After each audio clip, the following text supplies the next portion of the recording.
So tell me, how did you come up with the idea for the 4-day work week? Was there like a specific thing that happened at your company? People were burnt out, you were burnt out, or you just realized this could be an amazing way to attract talent who might think, wow, I would like to have a 4-day week and take a 3-day ski weekend every week. Yeah, I'd say over the last year, we really started doubling down on wellness at work. So we saw that there's a big risk with working from your home and not having any degree of separation from work and home life, that people were working too much, not too little, which was our first concern, right? And so we had done a lot of training and development and different kind of features within our company around promoting employee wellness. And, we had to coach people to like take time off.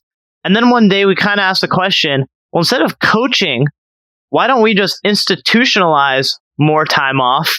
And, that led us to the concept of the 4-day work week. And they were like, wow, this could be pretty incredible. I saw it and I was like, you know what? I think that this is particularly important because of COVID and working at home. So that's great that you're confirming that, because I too have seen in my own work and then other people who work with me that people just wake up. Obviously, they don't need to take a shower. They don't need to commute. So maybe they hit the Slack room at 8 or 9 as opposed to 9 or 10. They don't get that hour on the way to the office to kind of prepare for work. And they start going all in on work. And then I see the same people on Slack at 8 or 9 p.m. and they're just responding because they can't go out because they're in quarantine and maybe they've watched everything on Netflix. And people are arguably working too much. And it does cause mental health problems, but this could also be solved by going back to offices. So I'm curious what you think about the power of being in an office with other people as a possible solution here as well. We're reopening offices. I think, we reject the notion that you need an office to be productive at work. Obviously, the world has shown us otherwise. So for us, really, offices are just more of a social benefit, right? They're for building deeper social bonds with your peers and with your team. And so that's really what we're designing the offices for. We're remote first, which means we're always going to act as if we're remote, but you come into the office for camaraderie, for maybe some brainstorming, have lunch and meet some new people on your team and that kind of stuff. Yeah, I'm thinking exactly the same way. And it's just no way to put the genie back in the bottle because so many of our team members have moved.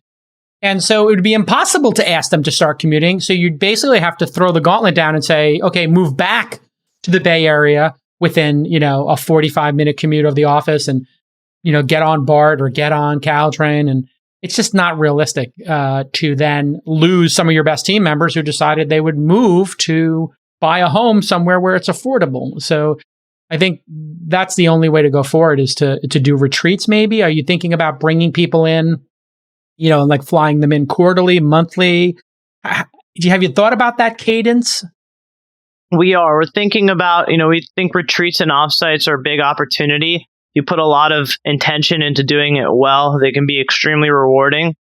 And, having a really rewarding few days with your team where you're super intentional about the time that you spend with them versus just being with them every single day in the office, we think that's the way to go. And so in addition to the offices, we've put a lot of effort into experimenting with different offsite programs. Hopefully we'll open source those as well.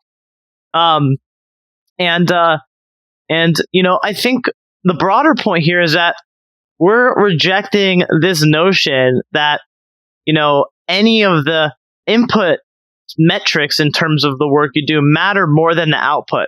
We don't care where you work, how much you work, as long as you're getting great outcomes for the business and lifting up others around you and doing so, then that's all that counts.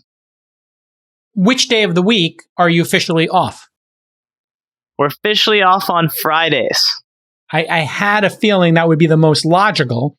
Now, how do you handle, because for people who don't know, Bolt does one-click checkout. It's obviously you're quite successful at that. This is a customer support driven business. You must have 5-day or 7-day a week customer support. You obviously have servers up and running. You can't let everybody take off Friday because Friday is a very busy day in the economy. And if your servers went down or somebody needed customer support, you can't. So what groups did you have to adjust and say, okay, we're going to have half the group or 20% of the group actually work Fridays? And how did you handle that mechanically? Yeah, I mean, doing a 4-day work week is not easy. And, what I tell other founders is I'm not going to say that systematizing this is easy.